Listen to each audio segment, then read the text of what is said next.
I can't believe this. This is a wild first round of number eights for here. Ooh.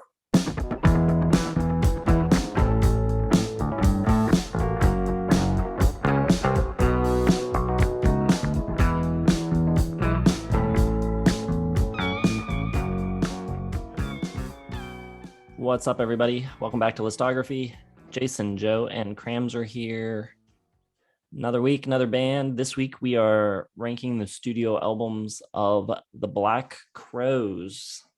8 studio albums. Interesting history with the band. A lot of infighting between the brothers Robinson and different guitarists kind of in and out, and long kind of hiatuses at times. And, I think most of their records are pretty solid. I knew all of them going into this. I've owned all of them. I had a pretty big Black Crowes phase in high school. Haven't listened to them a ton recently, but it was fun to kind of revisit. How about you guys? Yep. Knew every single one of these bad boys. And yeah, pretty much this maybe around the same time you were a big Black Crowes guy. I was too. I believe we did listen to some of their new releases together in like the mid 2000s. Yeah, just really, when I was a heavy advocate for hard rock, they were one of the new flag waving members of that. So couldn't help but to be really into them. I knew the first couple, and then I kind of got bored with them after, I don't know, the first 3 albums. And I never listened to any of the other ones. Just, I don't know. I loved some of them. I don't want to give it away, but I don't know. They just never felt like a really like necessary band for me. Like I like their sound, great sound, but I don't know. There's something about them. I don't know. We'll talk about it later. Did any of us have any of their stuff nominated? I think I had Shake Your Moneymaker. I can't remember. I had Southern Harmony. I had Shake Your Moneymaker in 1990. All right, so who's kicking this thing off? I'll do it. Let us start off by mentioning this album, and hopefully we'll all have it at the bottom and hopefully never speak of it again. Lions, absolutely horrible. What the hell were they thinking with this? Jason's shaking his head. But this album just sucks. Like, it sounds like them trying to be like kind of, I don't know, like this is the new metal time in American rock. So like they had to amp up like the attitude. Like this is them like after drinking lots of Mountain Dew and like, let's be extreme. Like let's sound like Puddle of Mud or Buck Cherry or something. I can't believe how bad this album is. And especially considering what came before it, like they'd kind of gotten back to basics, back to their like 1990 Shake Your Money Maker kind of sound with By Your Side in 99. And then this comes along, just really terrible. I'm gonna give it 1.5 stars because there's not a single song on here that I would want to listen to again. Greasy Grass River, like the lyrics are awful. The sound is terrible. It's like just horrible. I couldn't believe how bad it was when I listened to it. Joe almost never goes below 2 stars. Wow. Look, I'm not a huge fan of Lions, but woo, dog, that was rough. All right. 8 studio albums we're ranking. My number 8 is 3 Snakes and a Charm, or 3 Snakes and 1 Charm, which is apt. There's one song on here that charms me. I don't think it's very good at all. I think they're really losing steam. I think they seem lost. I think they seem incredibly uninspired. I think they're kind of just doing Southern blues rock by numbers, doing pale imitations of what sort of passionate play they had on the first few. They don't seem excited about any of the material, half-hearted. It seems like they just kind of had like a deadline to meet and just threw it together. The songs are simple and just boring. One Mirror Too Many was really lousy. There's just like no possible radio song on here at all. Like I can't imagine you looking at this album being like, well, those two might sell the album. Like there's nothing on here. And I don't really like. Oh, by the way, I think Blackberry is just terrible. Fuzzier guitar sounds on here just don't do it for me. Like a lot of the decisions they make before the comeback and after Southern Harmony, I just don't understand. Like it's like everyone has a different idea, and they just kind of like argue to death about what it should sound like, what they should do, and then they kind of just everyone just is like, fine, whatever. Let's have it be all fuzzed out and distorted and sound terrible. How Much for Your Wings is the one charmer on here. The horns on Let Me Share the Ride sound terrible. Other than that song is kind of decent. But for me, other than Blackberry, Girl from a Pawn Shop sounds like SNL doing an impression of the Black Crowes. It is just abysmal. I hate the first two lines about the eyes, like the direct talking about the pawn shop. Like she got pawn shop eyes. It's like, ugh, just not good. 2 stars for 3 snakes and 1 charm. I disagree with a lot of what both of you just said, but especially Joe. That's harsh. Read the critical reviews. I was actually kind of easy on them because they got destroyed. 0-star reviews, 1 star from NME. People really hated Lions, and yeah, I'm with them on that. My number 8 is Before the Frost Until the Freeze. Double album, recorded live at Levon Helm's studio. It's just so low energy. The recording doesn't have any oomph. For being recorded live, the songs just don't hit. The drums feel like they're a mile away. Just all the performances are too polite. The mix is dull, lifeless. And on top of that, it's just too much material. It could have been whittled down easily. There's some good songs that I like. A Train Makes a Lonely Sound and It Ain't Hiding. Really cool. Probably the biggest surprise on the record. It's got like this disco-y octave bass line that's really cool. That's the high point of the record, though. Not much else here really stands out. Nothing very interesting. 3 stars. That's as low as I go for them. It's decent, but not. It's my least favorite for sure. Well, that's disappointing. That's shock. That album literally sounds like the producer went, make whatever record you want. Make whatever record you want. Just make sure Jason from Listography will like it. And that's like what they came up with. I can't believe this. This is a wild first round of number 8s for here. Oh, all right. All right, moving on. Wow, this is exciting stuff. Viewers are on the edge of their seat. What could be next? For me, I got Warpaint at number 7. This came out, This came out right before the Frost in 2008. Is this one produced live? I think this one was like 1 take and like minimal overdubs. And it's a bit of a comeback after the abysmal Lions. But I just think the songs are weak. Something like Evergreen, like has a great verse, and then the chorus, so like Evergreen, prettiest thing ever. Like super lame, super weak. Oh Josephine, Dodge of the Resolution.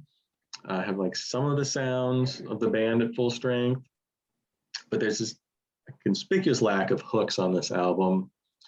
And I just don't know. I don't think they knew what to do because they couldn't really go back to the old sound again. Like that sound, they've done everything they could with the Faces Rolling Stones kind of homage that they started off with. And I don't know, it just sounds like them kind of like just trying to figure it out. And I think they do figure it out next year. But on this album, I just think it just doesn't have the material to be a great album. I think it's okay. I'm gonna give it 3 stars, but just nothing really stuck with me. Okay, my number 7 is By Your Side. I've got it at 2.5 stars. I think it's decent. But my biggest problem here is the vocal production. The way Chris sounds, and I think the backing vocals never sound good. It's too I don't know, it's too cheerful, too chipper, too gospel-y. There's like no rock and rollness to it. It just all falls flat. Like Go Faster at the beginning is like just what I want. I want that aggression, that old school rock and roll kind of rhythm back. But then it just gets watered down with like too much sauce with the backing vocals. I think the album starts off strong with that being decent, and then Kicking My Heart Around is good. And then the title track is a bit plain, and then I think it kind of goes off a bit of a cliff, never goes into the water on the other side of the cliff, but it doesn't really do much for me. Only a Fool has that backing vocal again that I really don't like. There is more life on this album than the one before it, but it is a bit clean, a bit sterile, a bit basic. There's not that dirty grittiness that I really like from the first few. And there's not anything like for as like loud and as like crunchy as the guitar can get. There's not any like memorable leads or hooks or parts that or vocal hooks that just make anything better than like kind of good. And if you don't have anything like that in a band that's pretty much just like straight up rock and roll, then you've got to be really lively with your playing and really energetic and tearing it up. And they're not. Or you at least have to be really experimental and writing something new and complex and creative. And they're not doing that either. So it's just very bare bones, meat and potatoes, by the book, just kind of basic introductory level rock. Welcome to the Good Times sounds like it's either a really bad / good Train song by Train, or like an intro to a sitcom about like middle America families. And then at the end, Go Tell the Congregation is decent, but again, the backing vocals don't do anything for me. I'm probably making it sound worse than it is. I do think it's decent. Like you can put it on and just get a little bit of some rock and roll satisfaction to it. But other than that, I've just got it at number 7 with 2.5 stars by your side. My number 7, I'm already bumping up to 3.5 stars, but I got Warpaint. So Joe's starting to make a little sense, I guess. When this came out, I was still enough into them to buy it like as soon as it came out. But I listened to this like once or twice and not much. I was not happy with the direction. I felt like around this time, Luther Dickinson joins the band on this record. He's from North Mississippi All Stars. So they're starting to do like this Southern rock thing more than the Faces and Stones type of thing that they had been doing. So it's kind of like this Southern jam band kind of thing that they start doing. Kind of Allman Brothers-y also a little bit, and just not a big fan. I like the Allman Brothers, but I don't think that's not what I want from the Black Crowes at all. Don't think they do it that well, and I thought this record was really boring, so I basically listened to it a few times, never listened to it again. Coming back to it now, I thought it was a lot better than I remember it being. I think some of the songwriting is pretty decent. I think Oh Josephine is a really good track. It sounds like it could have been on Chris Robinson's first solo record, New Earth Mud, which I actually really like a lot. I think it's a really good record. And I think mostly the slower songs here are the ones that work the best, the ballads, songs like Locust Street, There's Gold in Them Hills, and Whoa Mule. Some of the when they like try to rock, it doesn't really rock. It just kind of, I don't know, hangs in this kind of like indifferent Southern rock kind of, I don't know what it is, but it's not really impactful or memorable. But the ballads are nice. So I think it's an enjoyable record. I liked it much more now than I did then. Dokie, we're up to number 6 now. Flying through the Black Crowes here. I'm going to go with By Your Side as my number 6, bumping it up to 3.5 stars. I'm going to have to disagree with Crams there because I really do like the backing vocals. I think that really adds to their sound. And they've been doing it since Southern Harmony, really. But I think it works. Again, they kind of got away from that a little bit. This is kind of back to their basic sound. There's some stacks and like some soul and a little bit more R&B, some horns and stuff. Only a Fool has those horns and those backing vocals that I really like. I think this one's a little less harder rocking. I think it's a little less jammy.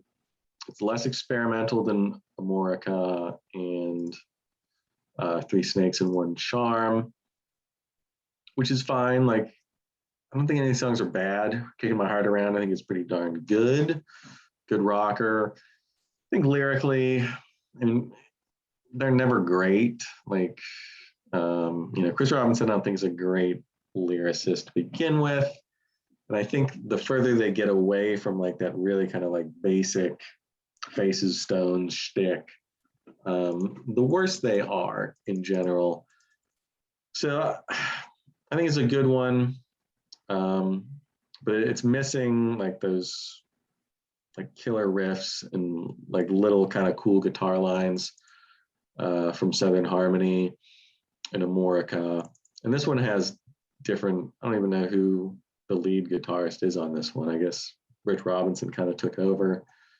And you got Eddie Harsh on keyboards, Sven Pippian on bass guitar.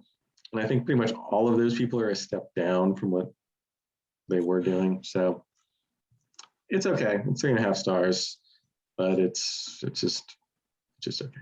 All right. My number 6 is Lions. As Joe said it, Lions. It is not very good, but it's not terrible. I'm giving it 2.5 stars.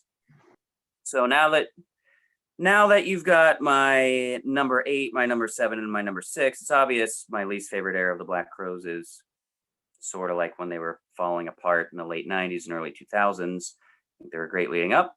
I think they're really good coming back. But this one, it starts off promising, kind of get a little bit of that sloppiness, and maybe you can feel a little of the dysfunction with Midnight from the Inside Out. I thought Lickin' was kind of dumb, but then I was like, maybe I kind of like it. I don't know. It is kind of goofy and silly, but it's kind of cool. I do like that there's like a rattier snarl to the guitar here. But the vocal effect on this album, I don't care for. It sounds like it's like 90s Hagar at times. And I think Chris Robinson is like one of the greatest rock singers ever, especially post rock and classic rock era. He just kills it. I mean, he sounds like he's picked right from like 1970. But on this album, they just ruin his voice. So it's really a tragedy here what happens. Yeah, it's kind of like I said about the album before, By Your Side. It's kind of rock and roll by numbers. You know, they're getting more into the Southern rock blend here. And this, you know, other than his voice, the album sounds decent, it's fuller and bigger. But there's nothing too interesting here. I think soul singing is really good. And I think there's a little bit of cool, interesting efforts on Cosmic Friend. But other than that, everything is just so like blah for me, so gray. Like it's not even bad enough for me to like take apart and like hate on. It's just completely non-committal in any way. Probably would be a little bit higher if there was maybe 1 or 2 songs that I really liked and the vocal effect didn't just ruin it for me. So 2.5 Lions. My number 6 is also Lions. I'm kind of glad you mentioned his voice. Around this time, his voice, it's partially an effect, but I think it's also partially trying to cover up the fact that his voice is getting kind of deeper and not really cutting through the mix anymore. So they decided to like put some top end on it, and they put almost all of his vocals on this whole record. They do it on the entire Live at the Greek record with Jimmy Page. They put him through like this megaphone effect, and it doesn't work. And his voice is just like, I don't know, it's muddy. It's got all this low mid in it, and it does not sound very good. And it never really comes back to normal. Kind of similar to what happened with Chris Cornell's voice around the time of Audio Slave after Euphoria Morning, when just like this low mid comes into the voice. I don't know if it's from aging or what it's from, but really kind of disappointing. This record kind of had the opposite effect that Warpaint had, which Warpaint kind of grew on me from what going into this, my thoughts on it were. This record I got the day it came out. I listened to it a ton. I loved it. I still like it, but I think some of the issues with it are more apparent to me now, having some distance from it. I do wish some of the songwriting was better. Some of the hooks were better, but I love the scrappiness to it still. I appreciate like the creativity to it and some of the chances they took. They don't all pay off, but I think there's some really cool stuff here. I love the riff to Lickin'. It's so weird and cool. Some of the psychedelic touches through some of these songs are pretty interesting too. Kind of Beatlesian spots, which you don't really get on any other Black Crowes record. 3.5 stars. I think it's good, but it's definitely flawed. But it's not a 1.5 star record. Come on. Definitely one of the worst albums I've listened to in a while. Really don't understand why that would be anywhere other than the bottom. We're moving on though. Number 5. Yes, number 5. We go with Three Snakes and a Charm from 1996. Still at 3.5 stars. This retains their like classic lineup, I guess, from the last 3 albums. I don't know, they changed people so much. But it still has Mark Ford, Johnny Colt on bass, Steve Gorman on drums, Eddie Harsh on keyboards. But the sounds, they're trying to break out, I think, of the Rolling Stones. And they got a little experimental on Amorica. And I think they're trying to like find a different sound. And like it definitely got to be tough for them because they did that sound so well. And like, what do you do next? Like you have to kind of break free from that sometime. So for this one, they kind of get a little more like Southern rock, a little more Skinnerd, a little more jammy. Under a Mountain has like a real dense guitar sound behind it. Rick Robinson, a very good rhythm guitar player. And then Mark Ford comes in with these kind of cool Skinnerd-esque high leads on it. Good Friday, I think, was the single. Pretty catchy, some nice steel, lap steel on it. Good slide guitar. And they're like songs like Nebuchadnezzar, where they're like trying to branch out into stuff. It almost works, but like it's missing the hooks, I think. Like they tried a new sound, but all of these songs are just like not as catchy, not as cool sounding. And I just don't think they found and like developed their new sound quite enough. I think all the songs are good, but there's nothing like super catchy. It's missing those like instant like earworm kind of Stones faces riffs and guitar parts that they really kind of made their name with. So it's good. It's 3.5 stars. Like they're trying to branch out. I just don't think they ever found like that next style to go to after the Stones Faces homage until the very end. I think Joe and I are going to agree on a bit of a surprise toward the end. But my number 5 is probably going to diverge. I'm going to guess at least one of, or maybe both of you have this in the top 3. And this is a case on the channel that has not happened to me too much. I'm usually pretty solid with my foundation of how I felt about stuff like 20 years ago or so. But this album I used to adore, and for some reason, listening to it recently, it has probably dropped like 1 or 1.5 stars. I used to think this album was great. Now I think it's good and not much better than that. But I've got Amorica at number 5. And I was like, growing up, I loved it. I thought it was so cool. But now I see it as just really contrived way to get out of the Faces and Stones stigma and be like a 90s rock band in their own way. It's got like this beefier bass. They're like more alternative sounding. They're bringing in more like kind of funk, like some almost like Chili Peppers vibes at times. And like there's not as much like loose blues playing and feel to anybody here. It's more like straight up just like thick power. And then at times it's like softer and more sensual, but there's definitely still some good stuff on here. High Head Blue is like a cool, like Deep Purple-esque kind of opening up, like chorus, sweet solo there. Cursed Diamond's good, Nonfiction, but it's not like wild in like that traditional, just like fun, dirty blues house kind of way. I do think it closes pretty well. Like I think it opens decent, and then the middle is just kind of like not engaging at all, and the songs are all kind of too long for me. There's just like a refined, tighter knit album feel to it when I just want it to be just loose and fun and rocking. But like I just started to say, it does close well. I think I like Wiser Time, and I think Descending is a great closer, and Chris sounds really good on this album, but I'm just not crazy about the direction of the sound on this, which yeah, it's hard for me to think of albums that have fallen from grace as much as this one. Like I was all about it in high school and college. I thought it was so cool. But yeah, right now I can't go higher than 3 stars as my number 5 for Amorica, which is good. I think it's a good album. Not really good. My number 5 is Shake Your Moneymaker. This is their debut record. And even in my highest highs of Black Crow fandom, this was never a record that I loved. I think it's good, and I can clearly see why it was like their biggest record. The hooks on the hits are undeniable. Great guitar hooks, great singing from Chris, and yeah, just great rock and roll songs. But I've always sort of felt with this record that they were just kind of, imitating more than embodying the sound that they were imitating. They're doing the Faces, they're doing the Stones. They do it well. The songs are good, and I think that's what elevates it above most other bands that do this sort of imitations. But I don't know, like I feel like with the second record, they've gone on the road, they've played the songs more. Everything feels a little more lived in and real. Something about this feels a little bit like dress up, but I still like them. Songs are good.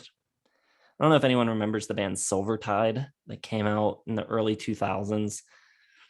They were going to be like the next Black Crowes or something. And I remember at the time being like so starved for like good, like a classic sounding rock band that I kind of was like, oh yeah, Silvertide's going to be awesome. And I bought the record, and after, a couple of weeks, it was like, okay, this isn't actually very good.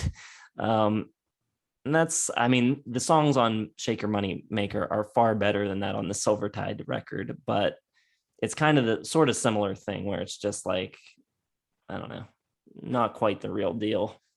But I think they get there definitely afterwards. I've got Shake Your Moneymaker at 3.5 stars. We have some big disagreements on that for sure. But I'll talk about why Jason's wrong a little later. Right now, I'm gonna do my number 4. And me and Krams are in sync on this. We both recognize how good it is. I got Before the Frost, Until the Freeze. It is my 4th, but I'm bumping it up to 4 stars. And I think it maybe could even get higher with more listens. I didn't listen too much to this one because it is at the end, and I kept listening to the early albums that I knew and loved too much. But I think all the complaints I had about where's their next sound, like what are they going to do?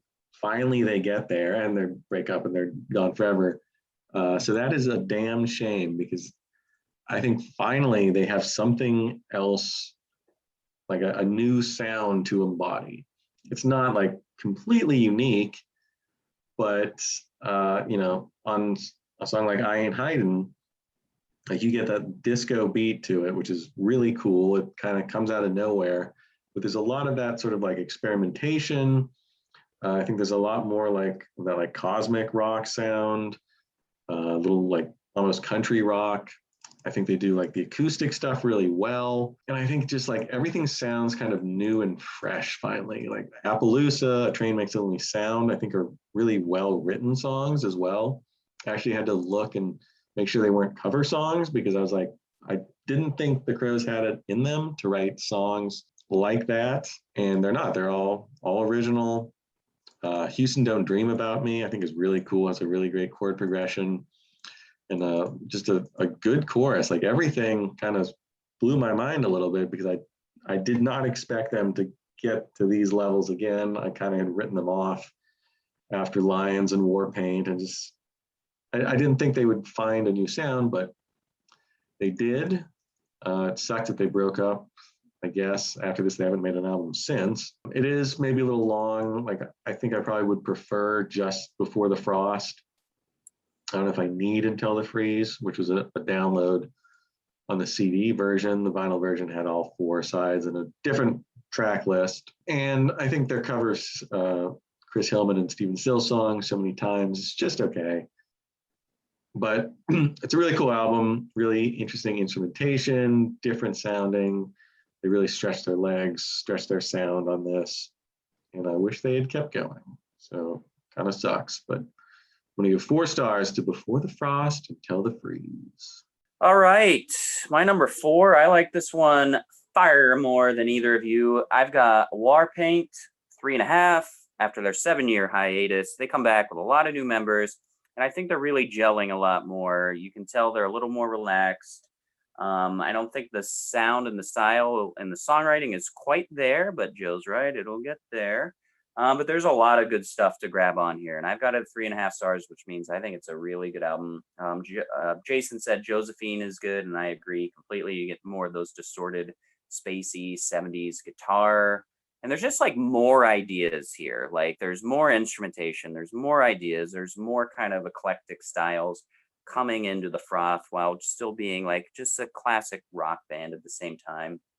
I liked Goodbye Daughters, The Revolution, until I figured out why it kind of soured on it. The verse is essentially just Carousel Umbra, just slowed down. It's almost exactly lifted from there. I think Locust Street is just fantastic. There's some really good soulfulness there. You can tell like Chris with his writing and whoever else is helping writing is like feeling excited about music here, because there's just much more craft, better word choice, and you can tell the songs are about something, not kind of just like filling in like traditional, tropes and ideas and archetypes.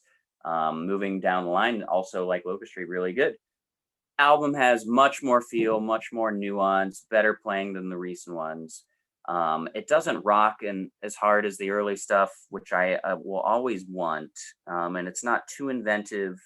The thing with the Black Crowes is I think the playing is always really good, sometimes great, but like no member of the Black Crowes other than Chris like is among the best at their instruments. You know what I'm saying? Like no one's gonna be like, oh, Rich is just amazing on guitar. He's really good.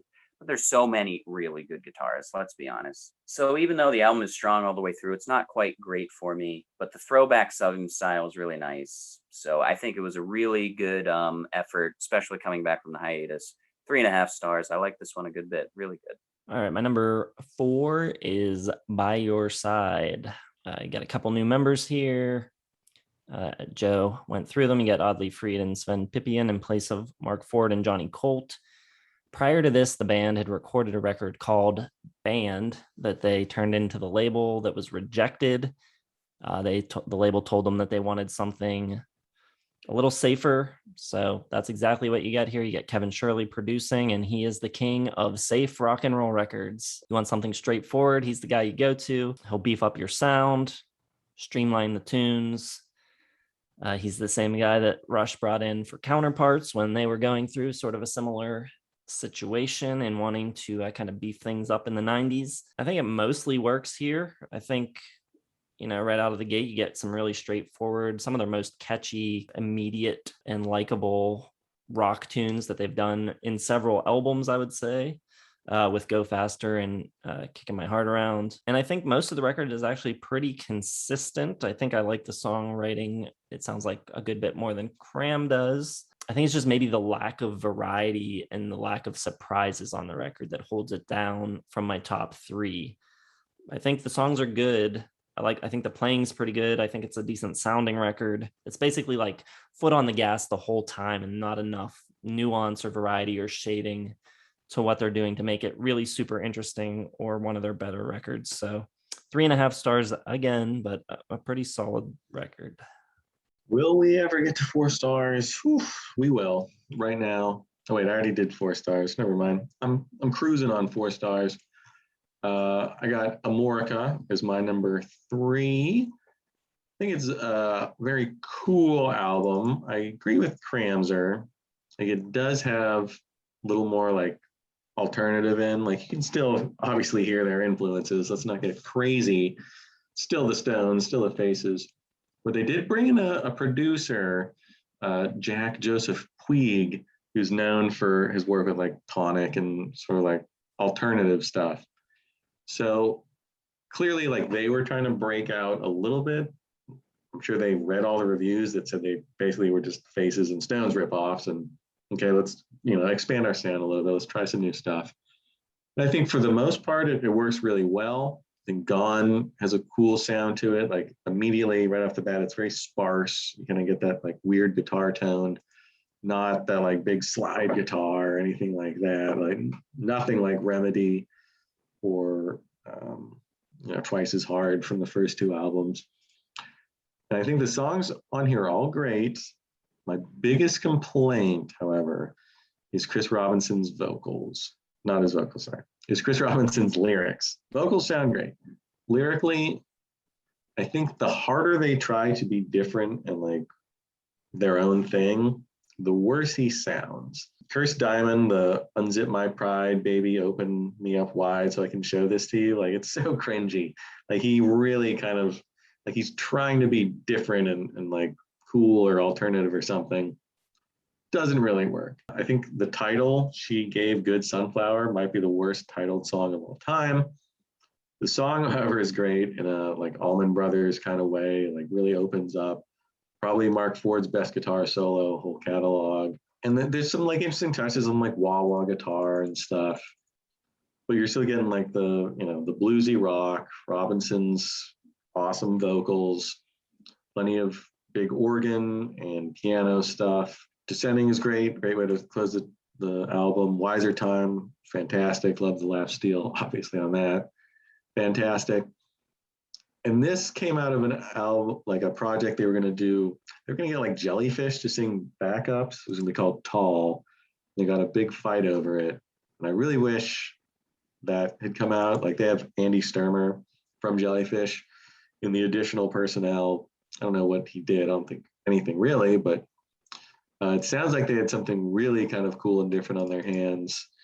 And they kind of pulled it back a little bit, tried to make it a little more alternative sounding. I think it's good though. It's 4 stars, and I think it could be even better if Chris Robinson was a better lyricist, but he's not. You can. They released the Tall Sessions. There's like a double record they put out called The Lost Crows. So I didn't. I wanted to listen to that. I didn't get a chance to listen to those. All right. I'm also going up to 4 stars now. Number 3 for me is the debut Shake Ya Money Maker. I can't remember if I nominated it in 90, a la The Weakest Year Ever, maybe 2018, but those are 2 bad years. This was a tough one for me to place because I love all of the hits on here. And then there's one deep cut I also really like. Struttin' Blues, I think, is kind of the hidden gem on here. Really cool song towards the end. But the songs I don't love, I barely like, which is what is keeping it from 4.5 or even 5 stars. I mean, you go down the track list, Twice as Hard, hell yeah. Jealous Again, hell yeah. Sister Luck, yeah. Could I've Been So Blind, Seeing Things, Hard to Handle's great. I don't really like Thick and Thin too much. She Talks to Angels, great. Struttin' Blues, Stare at Cold, doesn't do it for me. And not just like not as good as the other songs, but like I would rather this just be like a 7-song album. There's just classic bathroom break material on here for me at times. And the mix I don't love. The snare's a little flat and stiff, and I don't think the bass is like deep and rich enough.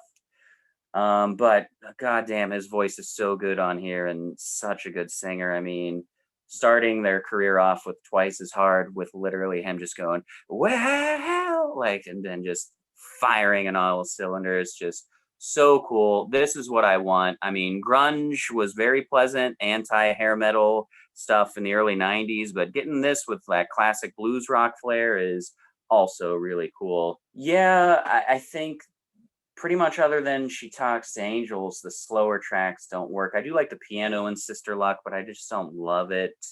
So it's kind of just, that class. I mean, 4 stars to me it's a great album. It's an album I don't want to live without.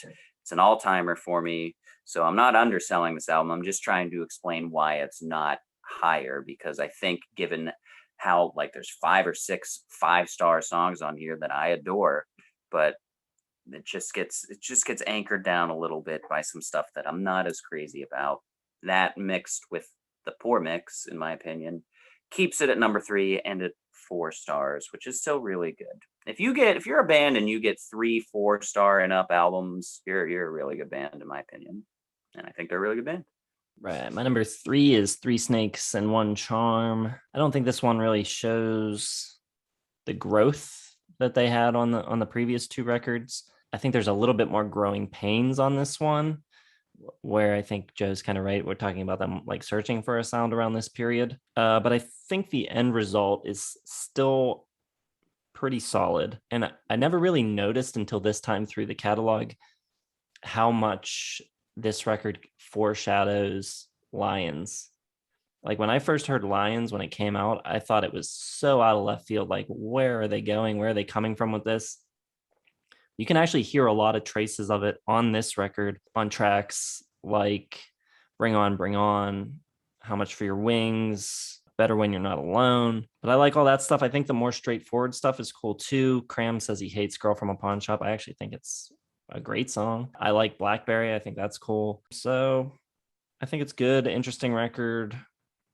Let's stay at 3.5 on it though. I expect Jason to be the low man on these ratings, especially for how much he talks about Black Crows. Never shuts up about him. Just constantly Black Crows, Black Crows. No, but I thought he really liked him. Apparently not. My number 2, all the way up to number 2. This was a tough one for me. I had this scheduled, penciled in at my number 1, like going away. Like I don't even need to think about it. But it's dropping down to number 2. I got Southern Harmony and Musical Companion at number 2. And it kind of goes back to my whole philosophy about the Black Crows, and that is do less, try less hard. The more they try, the worse it gets. Like they're a simple rock band, and they need to be right in that Stones Faces groove. And that is where they live, and that's where they should always live. And like every time they try to like expand out of that like box, just it's good. Like this is a great album. Sting Me, Remedy, Thorn in My Pride, all fantastic. This thing had 4 number 1 album rock tracks. Remedy was number 1 for like 11 weeks, like huge. Like people love this crap.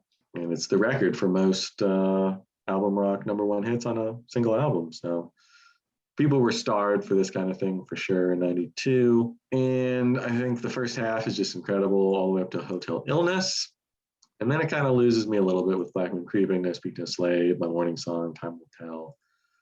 They're a little longer, all of these songs. They're they're trying to break out. Like they're trying to do new stuff.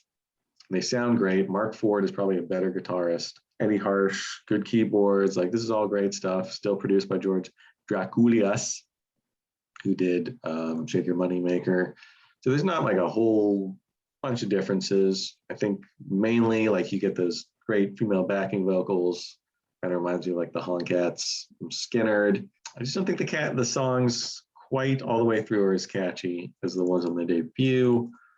4 stars for me for this one. And it's all great. It's all fantastic stuff. But I don't know. I like the simplicity and then just like, let's just throw it at the wall. Let's just be the Stones. Let's bring that style back for a new generation that they pulled off so well and Shake Your Moneymaker. So that will be my number 1, but this is a fine number 2, 4 stars for the Southern Harmony and Musical Companion. I kind of agree with your do less analogy, but I'm also thinking of Paul Rudd and Jason Segel and Forgetting Sarah Marshall when he's teaching him to surf and he's just laying on the board and he's like, the trick is don't do anything. And he's just laying there. He's like, well, you got to do more than that. Right now, you're just laying there. And that's how I feel about the Lousy album. It's like, well, you got to try harder than that. You can't just like play basic blues. You got to try a little harder than that, which is why my number 2 is going to be Before the Frost Until the Freeze. And I really liked this a lot when I first heard it. And now I love it. I didn't talk about it in the Albums of the Year video because it is not one of my nominees and probably not in my top 10, but I am bumping it up to 4.5 stars. I think it is phenomenal. It is one of the fastest double album listens I have ever gone through, and it keeps getting better every single time I listen to it. And I kind of love how it's kind of separated with like a little bit more of the traditional rock stuff. And I say traditional lightly because they try a lot of different stuff on there. And then the second half is almost like entirely like throwback folk. I can't believe Jason doesn't like this album, especially the second half. It blows my mind. I was ready to shock the world with this at my number 2 and have Jason as my backup. And then he puts it dead last. Blows my friggin' mind. Let's talk about the good stuff. There's not really a bad track on here. And what I really like is, though there are better songs than others, it never loses momentum, especially for how long it is. Like there's no speed bumps in this at all. Starts off with Been a Long Time, or I'm sorry, Good Morning Captain, which is one of the weaker tracks on her. And then it's pretty much all uphill after that. Been a Long Time is great. They seem just so refreshed coming off of Warpaint. Like they were probably nervous about Warpaint. Like we sucked before leading up to this, took a lot of time off. How's Warpaint going to go? And then they were like, all right, yeah, it went pretty good. Some killer soloing at the end of Been a Long Time. Fresh ideas, like you guys talked about, like the disco-y bass on I Ain't Hiding. What Is Home is really awesome. Got that mystical mountain folk kind of style. The accompaniment playing on here, the whole album is great, especially on a song like Houston Don't Dream, or you get kind of Zeppelin grooves on Make Glad. And then the first half of the double album, the last place that Love Lives, closes out really nice. Chris doing some of his better lyrical work here on this album. And then there's some decent covers as well. Like Joe said, with So Many Times, which I love. And then the second half is super folky. You get Aimless Peacock starting it off with like some sitar on the Frozen side of it. Garden Gate, really folky. Greenhorn is lovely, and his mid-range here. I mean, Chris is so good at just belting out with the power, with getting that sort of high, almost screechiness with never piercing. Like he's got that perfect high range, but his mid-range on this album sounds really good and lets you appreciate the sound of his voice a lot more. Love the lead work on Jeremiah. Closes just beautifully and softly with So Many Times and Fork in the River. I almost went crazy and put this at number one, but I'm not. Maybe one day, but I think this is a criminally underrated, overlooked album. Probably one that we should have done in our underrated albums since 2000 video. But yeah, 4.5 stars. I love this album. It probably could be higher, but I really feel like recording it live was a big mistake. The energy in the room feels so low. Like you're playing for an audience that has never heard these songs. It feels like you're at a show that no one's interested in. The audience is tuned out. The band is like just playing to get through it. And it's just, I don't know. I wish they had gone into a studio and nailed the sounds down, because it just doesn't sound great. My number two is Amorica, and I think they showed great growth on this record, which is really difficult for a band like them, because I think it's easy for them to be pigeonholed as the Stones / Faces, maybe with a pinch of Aerosmith type of band. But here they kind of stretch out. They find some different things that they can do, and they do them all well. Unlike Three Snakes and a Charm, I think they kind of nail every sound they go for here. I don't really hear much in the way of 90s alternative on this record. I just hear them trying more 70s things. I hear Traffic, Humble Pie, Santana, Allman Brothers. I think it's really cool. Apparently, it was supposed to be more drastic changes, as Joe mentioned, with Rich Robinson taking the helm and producing it.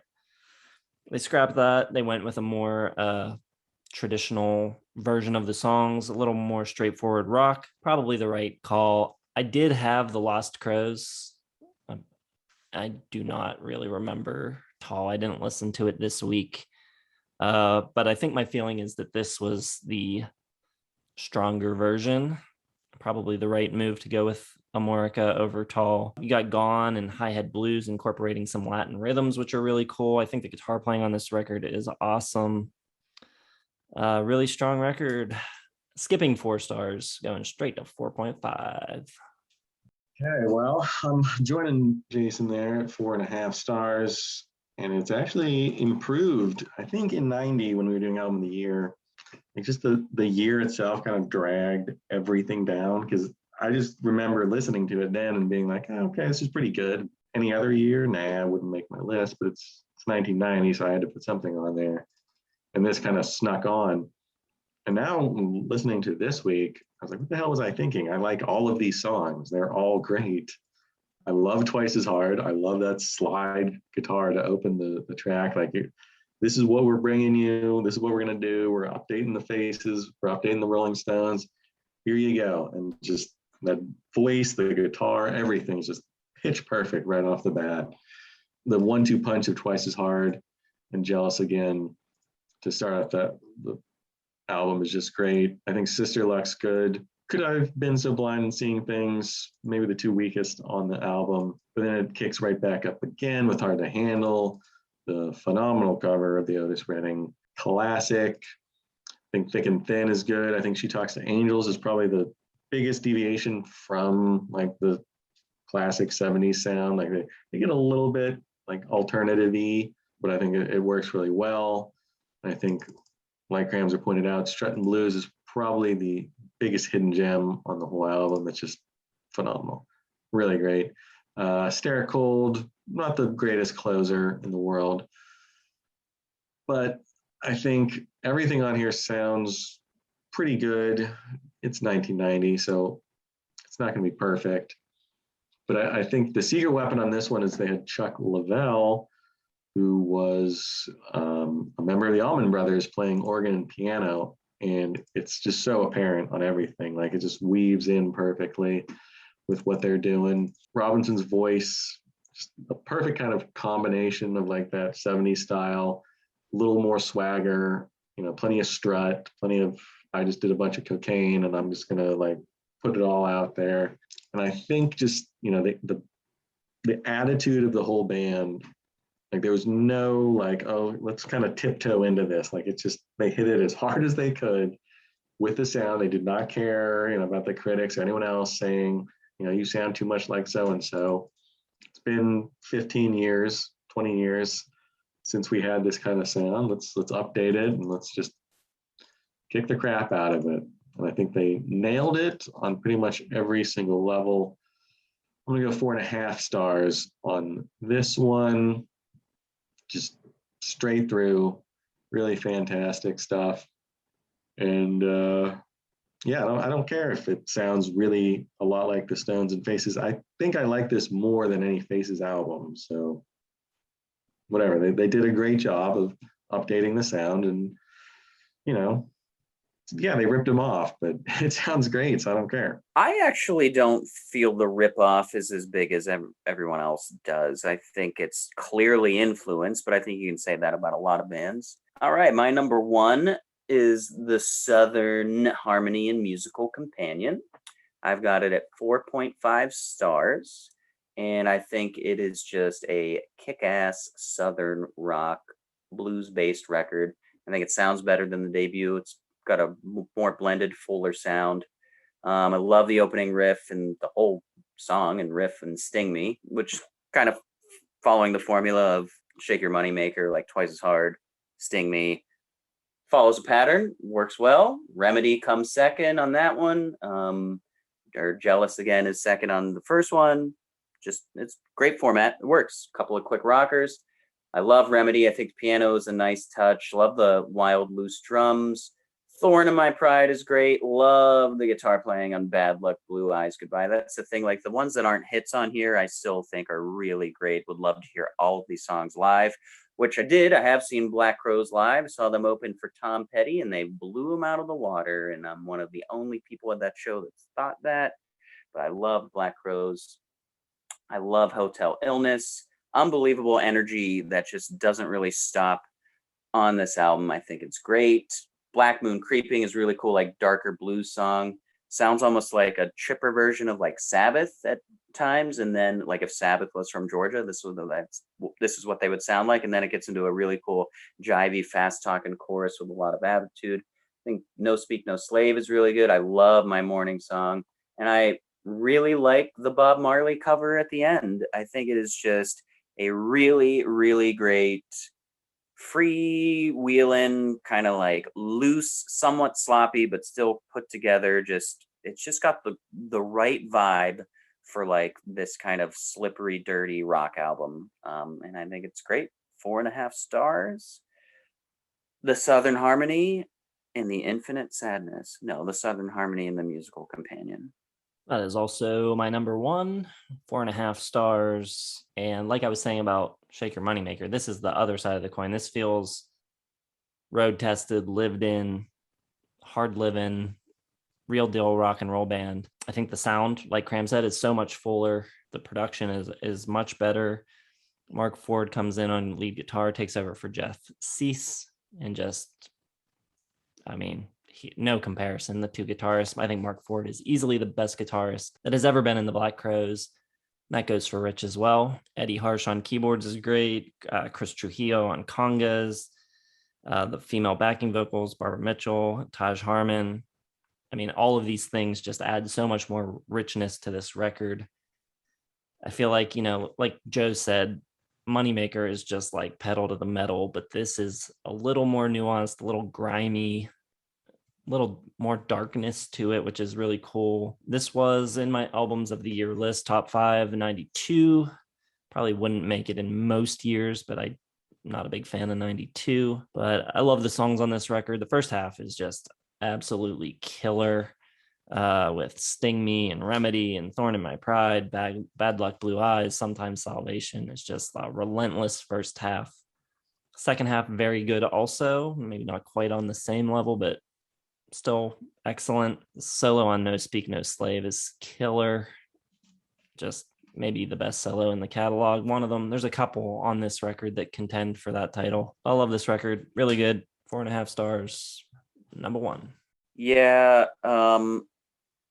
But I don't think most people like Before the Frost nearly as much as me or Joe. That was a very nice, pleasant surprise. But Joe my closing thought is really nailed it by saying it's so sad that they tried so long to find that sound or something unique that they could do after the first, 2 to 3 albums. And then for us, he did on Frost and then just went, that's it. It's like, no, whatever would have happened after Frost may have been the best Black Crowes album to me. So I know we've talked about this before, but we consider them the last rock and roll band, right? For the most part. I mean, if you're going to... Old school rock band, probably. I mean, it's a loose term. It wouldn't be wrong to say that. And like, even now you get all these sort of like imitators, like all the Blackberry Smokes and the Struts and like all these kind of bands that are trying to like bring that sound back, and no one's really gotten it right. I think Black Crowes pretty much had it right, and then everybody since then kind of sounds like imitators of imitators. The way we talk, the three of us privately, is like we don't really think rock is dead, but the rock and the roll, and to me the roll is the blues kind of influence, that's not really around anymore. I mean, there's rock music, but the roll, no one's gonna write a friggin' lead part like Mark Ford does on Sting Me. Like that's just, it's filthy. It's so natural. I mean, you could fake it, but it's just a difference. Good band. Excited to get into the songs tomorrow. Let us know what you think of the Black Crowes, how you rank their records, and what you think of our list down in the comments. Hit the like button. Subscribe to the channel if you have not subscribed yet. Hit the bell for notifications. Follow us on Facebook, Twitter, and Instagram by following the links in the descriptions. Almost done, Joe. And find our website down there as well. Thanks for watching.